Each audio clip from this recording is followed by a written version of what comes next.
Para comentar os dados da cesta básica e da inflação divulgados hoje, nós recebemos o especialista em educação financeira, Álvaro Modernel. Boa tarde, Álvaro. Boa tarde a todos os ouvintes. Obrigada pela sua presença.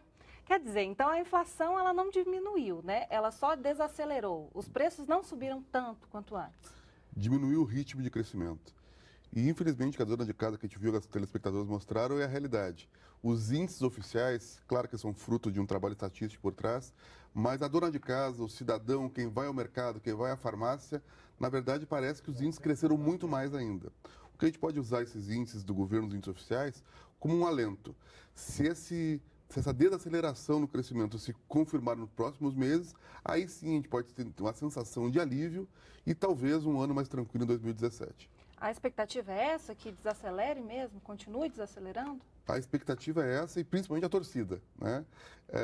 O cenário de incerteza dos últimos meses, ele fez com que a inflação crescesse não apenas pela necessidade real da economia, quanto pela criação de expectativa derivada da incerteza.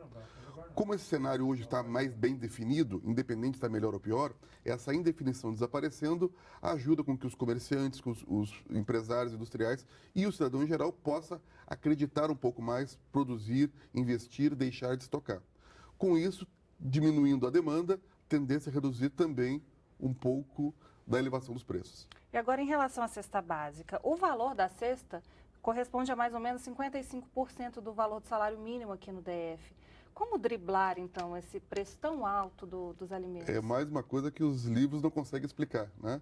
Se a cesta básica já consome mais da metade do valor de um salário mínimo, que deveria sustentar uma família com 4 pessoas, como a gente consegue sobreviver? Mais uma vez veio a criatividade brasileira, o uso da experiência histórica, mas as palavras-chave eu diria que é o seguinte: pesquisar e saber escolher, né? Pesquisar para ver quais são os produtos que estão mais acessíveis em dado momento e fazer boas escolhas. Se feijão está caro, o substituir pela lentilha, pelo trigo, como a telespectadora falou, a batata está cara, batata doce, a mandioca, o inhame, produtos que não estejam custando tão caro, porque uma coisa é fato, tem que ir comida para a mesa. E o salário é limitado, a renda é limitada. Então são dois fatos que nós temos que trabalhar com eles. Como fazer isso? Pesquisando e fazendo boas escolhas, de uma maneira que você consiga fazer quase que mágica para que o salário seja suficiente, que a renda seja suficiente para abastecer a mesa, com os produtos que estiverem com menor elevação no momento. E no momento assim que o combustível também não está tão barato, fazer essa pesquisa, às vezes você tem que se deslocar, né, para procurar de um supermercado para outro. A internet pode ser uma boa alternativa?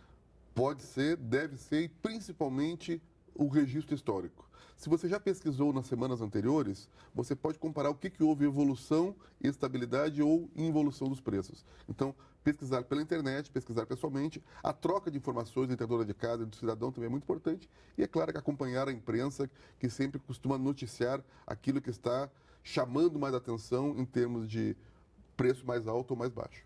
E você falou de substituição de alimentos, né? O importante é tentar organizar as contas. O que fazer? Assim, você não quer ficar no vermelho ou quer pagar as dívidas. O que fazer, Álvaro, para tentar deixar as contas equilibradas? Eu queria ter uma resposta simples, né? Mas eu acho que a melhor resposta é aproveitar a experiência, aquilo que deu certo na casa de cada um, porque a inflação de cada residência ela é diferente da dos demais. A realidade de cada família, a realidade financeira, inclusive, é diferente.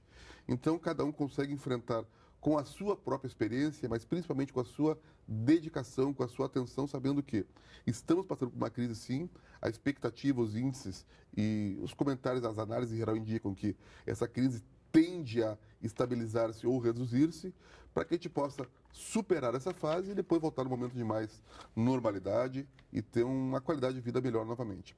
O DF, nesses últimos índices que foram divulgados, ele não despontou nem está entre os que mais subiram, nem aqueles que mais caíram. Agora, pegamos o exemplo, Goiânia, por exemplo, foi a cidade, a capital brasileira, que teve a maior redução de todas. Em compensação, isso comparando julho com agosto, em compensação, foi a capital que teve o maior aumento de janeiro a julho. Então, a gente não pode se iludir com o índice de apenas um mês. Não é porque apenas em agosto reduziu a inflação. Temos que olhar os 12 últimos meses e, principalmente, a tendência, o que está apontando. Se a tendência continua sendo de aumento de preços, de crise, de retenção na economia, é fundamental que o cidadão, que é dona de casa, que o trabalhador, continue evitando principalmente o endividamento. As taxas de juros tendem a continuar crescendo, a inflação, ainda que seja controlada, vai competir diretamente com a renda do trabalhador. Então, taxas de juros elevadas, preço e elevação. Se o trabalhador, se o cidadão se endividar, cada vez vai ficar mais escasso o rendimento dele. Então, Tá joia. foco nas dívidas para não gastar dinheiro, principalmente não gastar o dinheiro que não tem. Tá joia, Álvaro. Muito obrigada pela sua entrevista e a sua presença aqui. Obrigado, boa sorte a todos.